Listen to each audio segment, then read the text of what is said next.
Hello to everybody once again from my side as well. My name is Jelena Đurkin Badurina, and as you can hear, this afternoon session is dedicated to English presentations from my colleague and myself. The idea is that after lunch, we talk in pictures. So we will provide you with examples, and hopefully, I'm hoping that we will engage into also some interesting discussion regarding these topics. So much has been said, and now it's getting a little bit hard to say something new, but we will try, or at least to shorten our presentation a little bit. So this session is focused on hospitality services. Natasha nicely said, there is no tourism without transport, because without transport you cannot get to another destination. My upgrade to that is that without accommodation, you cannot be a tourist, because as most of you know, in order for you to be requalified from the visitor, from the passengers, to be upgraded to a tourist, you need to spend at least one night into a certain destination. So the question arises, where are you going to sleep? Where are you going to sleep if you have some particular condition, if you have some particular disability? When you talk about that from that perspective, we can say that accommodation is, along with the transport, key component of the tourism experience. So let's see what we can do about accommodation to become more inclusive and more accessible. There are certain key upgrades that all the accommodation owners and managers can do in order to make a more accessible accommodation. Usually they are focused on the first steps, the first stages of arriving to accommodation. We are talking about accessible parking, we are talking about accessible entrance, step-free access, barrier-free access, elevators, wider doorways, and of course rooms adapted to different kinds of disabilities. Along with that, there is importance for clear signage and information around the accommodation facilities to better get around. This all can be united under the word hardware. These are hard components that we need to do to make it physically more accessible accommodation. Now let's talk about software. What would be software? If this is hardware, what is soft part of accommodation? Yes, not pillows, but staff. Staff is the key component of the accommodation software. Natasha already started to talk about this, and this is very important. Maybe the accommodation is not completely accessible. Maybe the destination is not completely accessible. But if you have somebody, if you have employees, if you have staff to communicate with you well, to guide you through the process, to tell you what is accessible, what is not, to assist you and help you, then the overall tourism experience is so much better. And apart from the staff, we also have digital accessibility. A lot on this topic has been said before through Roberto Scano's presentation and presentations of other speakers. So we are talking about booking systems, websites, all of these elements that actually influence the decision of the tourists to come or not to come to that particular accommodation site. So we have hardware, we have software. Excellent. And of course, we have challenges. When we want to do something, when we want to upgrade accessibility, when we want to create more inclusive accommodation, there is a list of challenges. These are just the most prominent ones.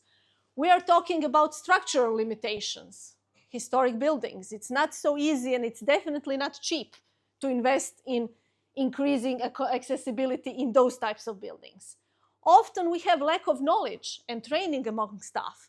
We are not talking about the employees as somebody who doesn't want to be nice or who doesn't want to help persons with disabilities. There is just an overall lack of knowledge on how to do it.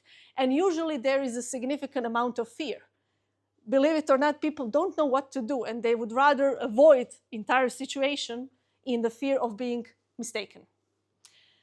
Small businesses, of course, also struggle with limited financial capacities if they would like to invest in increased accessibility. And when you start thinking about accessibility, when you start thinking about all the different types of disabilities that you would like to cater, that you would like to accommodate, then you face all over again the previous list. That doesn't mean that you need to give up on the entire idea. It's just a very, very, very hard and sometimes very challenging balance that you need to obtain between functionality, design, and something that in tourism is also very important, and this is aesthetics. sometimes you want to go and be a tourist to also experience something beautiful, right? Something different, but something beautiful. Not everything around you necessarily needs to be functional, but also you require for this additional quality of beauty. Okay, if you manage to increase the accessibility of the accommodation sites, what do you receive? You receive expanded market reach. We've discussed this before. Huge market that is still not enough reached with the existing offer. You have increased customer satisfaction, not just customers with disabilities, but all other customers that also enjoy and feel better and more comfortable in your establishment. Very important for all those who manage accommodation facilities, longer stays. In modern times, in modern trends, in modern tourism market challenges, this is extremely important because people don't have a lot of time, and this length of stay is decreasing. And when you manage for somebody to stay longer in your accommodation, you're a winner. Repeated visits, even more important. With so many destinations at the palm of our hand, it's really, really hard to decide to go back to the destination you've already been in. So if somebody managed to attract you with your accommodation, with the offer that they provide there, it's another win. And finally, by making your accommodation more accessible, you're not just helping yourself and your financial and economic indicators, you're helping the entire destination and its reputation and competitiveness. But it was all too positive, right? There is one thing that is very important to have in mind. Increasing accessibility and inclusion must come from the real desire to make your accommodation more accessible. It shouldn't be just ticking the boxes, because we have a legal framework that is already very well established in terms of must having different types of accessible toilets, accessible rooms, accessible facilities. But if you design them, implement them, build them just to have that lovely piece of paper that says, okay, you can start with your business, it's not really going to provide you with these benefits. And that's not the purpose of it all. Okay, examples of good practice. There is a lot of them, really a lot of them, but we don't have a lot of time. So this is just a little overview of what might be interesting. First of all, we have this Scandic hotels. You heard of them? It's huge Nordic chain of hotels, 224 hotels, mostly in Scandinavian countries, but they are spreading also around Europe. This chain of hotels really made it their business to create their accommodation establishments more accessible. They do it through the entire list of elements, accessible elements that they are providing for their guests. And this hotel, Scandic Orebro, it's not in a big and renowned tourism destination. Have you heard of Orebro? No? Me neither. Me neither, but this is a flagship hotel in terms of accessibility, and they really made their way to tick all the boxes, but with really, really good intention. In your training materials that you have received within your bags, there are very detailed training materials regarding today's presentations, but so much more. And there you can also see the list of what has Scandic Grand Orebro Hotel did to make itself not just more accessible, but also more inclusive. The next example of good practice is accessible camping sites and accessible mobile homes. Because when we think about it, outdoor tourism is not the type of tourism that you would easily connect with persons with disabilities. But it is very possible, and it is a very good market niche to have campsites with mobile homes that are accessible, especially for the persons with reduced mobility. This is an example from the campsite in Istria, Croatia. I put it here because this improved mobile homes, more accessible mobile homes, were financed by the national funding. So actually the private accommodation owners can reach additional funding, can reach financing to improve their accessibility, which is a very good thing. And the third example is a platform called bookingbility.com. Have you heard of it? It's Italian. It's Italian innovative startup, which is basically a platform devoted to the possibility to reserve and to stay in accessible accommodation. So it only provides accessible accommodations. And not just with its name, but also with everything, the entire design, it is very, very similar to Bookingbility.com, Booking.com. It's almost like a Chinese ripoff, but with a really, really good intention. Intention is very important because, like it or not, all of us are mostly used to that particular interface, and you know where is everything and how to book and how to find what you want. This platform provides you with a very similar structure of information, but with some additional twists. The idea is that persons with disabilities can really easily find the accommodation that will best suit their needs. Also, this platform is devoted to providing the accurate information about the accessibility of each of these accommodations. Because maybe you know, but the Booking.com, the real big Booking.com, also has certain filters associated to accessibility. But the problem is that all of those elements are self-evaluated by the accommodation owners. What does that mean? Are you accessible? Yes. Can people with disability come? Of course. Here, the process of registering and process of proving that you are truly accessible is much more different. And that's why users have much more trust using Bookingbility.com. It's registered in South Italy, I think in Palermo.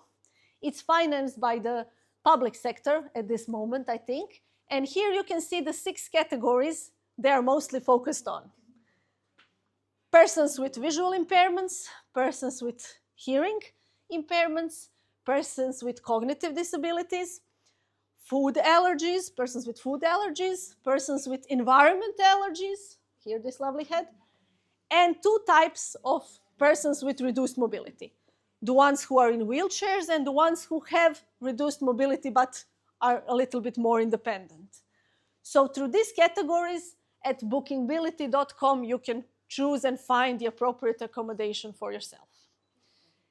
It mostly operates still in the territory of Italy, and currently there are 107 available properties. They are spreading to Slovenia, but still the basic market is still Italy. You see how it looks like. You can directly see for which type of disabilities is which establishment, and when you put your desired date, number of persons, you will get a more specific search. Here are the additional filters that really enable you to find the information, the accommodation that you need. Here I would like to point out something. So to be registered at this Bookingbility.com, you need to be accessible. So they need to evaluate you and establish that you're accessible as accommodation. From 107 accommodation facilities on this platform, all of them have accessible car park. Let's see other numbers. Out of 107 registered accommodations, only 34 of them have accessible bar and breakfast room. Only 18 of them have accessible restaurant. Conference hall that is accessible, only 8 of them. Wellness services, 4. Beach, 3. Garden or sports ground, 1. This is not problem of Bookingbility.com. This is another problem that we still have, and it's largely present in the accommodation sector. That is the fact that many accommodation owners think that their job with increasing accessibility is over when they ensure that person with disability can enter the hotel, go to the reception, and go to their room. Done. Do people travel and do people engage in tourism to stay in a hotel room?